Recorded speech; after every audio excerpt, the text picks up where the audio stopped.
दोस्तों नमस्कार, मैं निमेश भंसाली और ऑस्ट्रा हेल्थ केयर के इस हेल्थ जर्नी में आज फिर से हमारे साथ प्रकाश हॉस्पिटल खंडवा की जानी मानी स्त्री रोग विशेषज्ञ डॉक्टर आस्था उबेजा हमारे साथ में हैं। नमस्कार मैम। नमस्कार। और पिछली बार मैम हमने आपसे बात की थी इनफर्टिलिटी की, निसंतानता पर।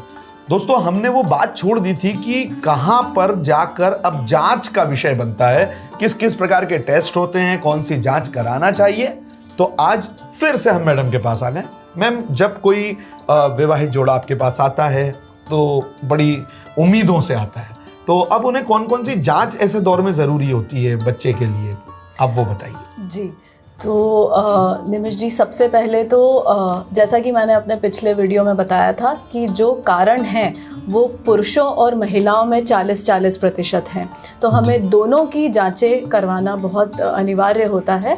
तो अगर कोई कपल हम लोगों के पास फर्स्ट विज़िट के लिए आता है तो सबसे पहले तो एक बेसिक समझाइश दी जाती है फर्टिलाइजेशन के ऊपर, और उसके बाद उनकी फिर जांचें की जाती है, जिसमें पुरुषों की जांचों में सबसे पहले सीमेन एनालिसिस किया जाता है। सीमेन एनालिसिस मतलब वीर्य की जांच। उसमें हम ये चेक करते हैं कि शुक्राणु कितने हैं, शुक्राणु हैं कि नहीं हैं, शुक्राणु की संख्या कितनी है, उनकी मोटिलिटी कितनी है, क्या वो सही शेप के हैं कि नहीं हैं। ये सारी चीज़ें हम एक पुरुष में चेक करते हैं। सीमेन एनालिसिस में वो एक जांच होती है पुरुषों के लिए। और अगर हम महिलाओं के लिए बात करें तो महिलाओं का एक बेसिक सोनोग्राफी होता है। हम प्रेफर करते हैं कि उनकी इंटरनल सोनोग्राफी करें। तो इंटरनल सोनोग्राफी में हम ये चेक करते हैं कि महिलाओं की बच्चादानी कैसी है, उसमें कुछ गठान तो नहीं है, उसमें कुछ जाले तो नहीं है, कुछ पर्दे तो नहीं हैं। महिलाओं की फिर बीज की टेस्टिंग होती है, उसके उस जांच में कुछ बीज में प्रॉब्लम तो नहीं है, अंडाशय तो अच्छा है, नंबर बीज का नंबर कितना है, ये सब हम इंटरनल सोनोग्राफी में चेक करते हैं। और ये आगे के लिए उनको ओव्यूलेशन मॉनिटरिंग के लिए समझाइश दी जाती है कि ओव्यूलेशन मॉनिटरिंग मतलब सीरियल सोनोग्राफी होती है। उसमें पहले हम दूसरे दिन की सोनोग्राफी करते हैं, फिर हम 9वें दिन बुलाते हैं, 11वें दिन बुलाते हैं। जब तक ओव्यूलेशन नहीं होता है तब तक 3-4 बार 5 बार महिला को सोनोग्राफी के लिए आना रहता है। उसके अलावा कुछ ब्लड टेस्ट होते हैं और कुछ हार्मोन टेस्ट होते हैं जो एक बेसिक लेवल पर हम लोग कराते हैं। ये एक सोनोग्राफी और हार्मोनल टेस्ट हो गया। दूसरा जो हम टेस्ट करते हैं वो होता है HSG। वो जो नलियाँ होती हैं जिन्हें फेलोपियन ट्यूब्स कहा जाता है। तो फेलोपियन ट्यूब्स के लिए माहवारी के 6वें-7वें दिन हमें HSG करना होता है, हिस्ट्रोसाल्पिंगोग्राफी जिसे कहा जाता है। ये एक प्रकार का एक्सरे होता है जिसमें महिला के अंदर एक डाई डाला जाता है, कॉन्ट्रास्ट डाला जाता है, और उस चीज़ का एक्सरे लिया जाता है जिसमें पता चलता है कि ट्यूब्स वर्किंग हैं कि नहीं हैं। ये सब एक बेसिक लेवल के टेस्ट होते हैं जो पुरुष और महिला के किए जाते हैं, और फिर इन्हें कैटेगराइज किया जाता है इन दोनों की कारण के जिस कारण से उनके हम लोग कारण पता करते हैं, उनके अलग फिर आगे के टेस्ट होते हैं।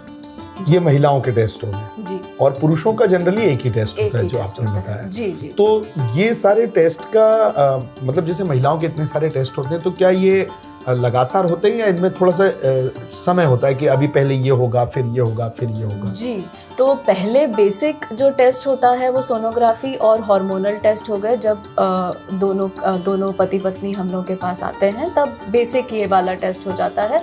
फिर कुछ ट्रीटमेंट दिया जाता है अगर ओव्यूलेशन, ये बड़ी एक स्टेप वाइज प्रोसेस है। जहाँ अगर ओव्यूलेशन में कुछ दिक्कत आ रही है पहले उसका ट्रीटमेंट दिया जाता है। अगर वो सही नहीं हो पाता है, अगर वो सही हो गया और फिर भी कंसीव नहीं हो पाता है तो फिर ट्यूब टेस्ट पे जाया जाता है।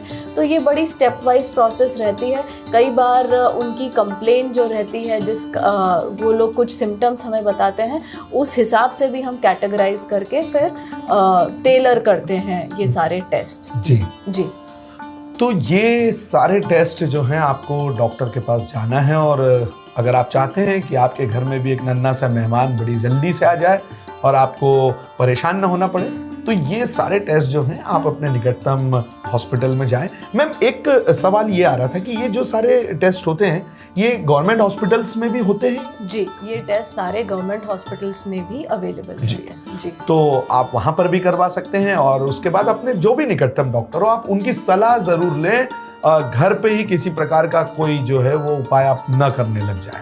मैम बहुत अच्छी आपने जानकारी दी, लेकिन साथियों इसके बाद हम एक बहुत महत्वपूर्ण विषय पर मैडम से बात करने वाले हैं जो आपको बिल्कुल देखना ही चाहिए। तो हमारे नेक्स्ट वीडियो का इंतजार कीजिएगा मैडम के साथ। मैम किस बारे में बताने वाले हैं हम जो नेक्स्ट वीडियो में अभी बात करेंगे उस पर?